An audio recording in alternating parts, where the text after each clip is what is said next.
Welcome to On the Money, a video series where Wilkins Miller experts share updates, tools, and tips to help your business achieve more.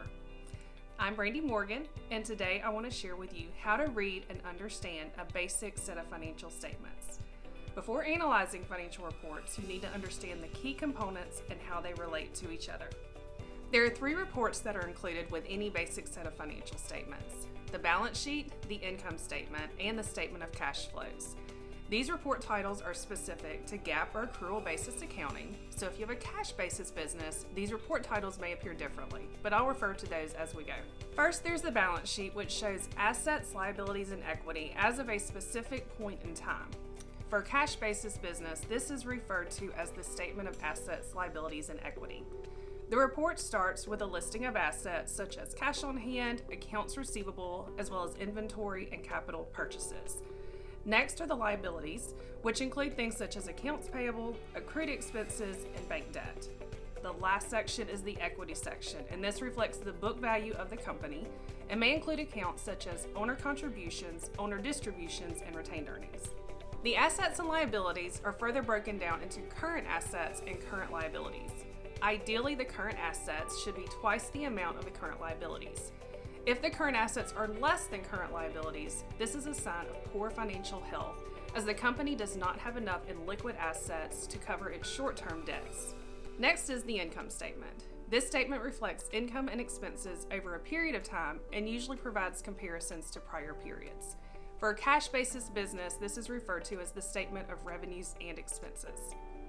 The statement begins with top-line revenue, which is then reduced by cost of goods sold or cost of services performed to arrive at gross profit. Gross profit is an important measure of performance as it indicates the profitability of the company's core business activities before subtracting expenses. Next, general and administrative expenses are subtracted to arrive at net income, otherwise known as the bottom line. A positive net income indicates a profitable company. The last report is the statement of cash flows, which tells a story of how the cash position has changed over a period of time. It reconciles net income from the income statement to cash on hand from the balance sheet, and it's broken down into three sections: operating, investing, and financing. The operating section reflects cash generated from selling products and services. Ideally, operating cash flows should exceed net income, as this indicates stability and growth potential for the business. The investing section reflects sources and uses of cash towards the long-term future goals of the company and include things such as property and equipment purchases.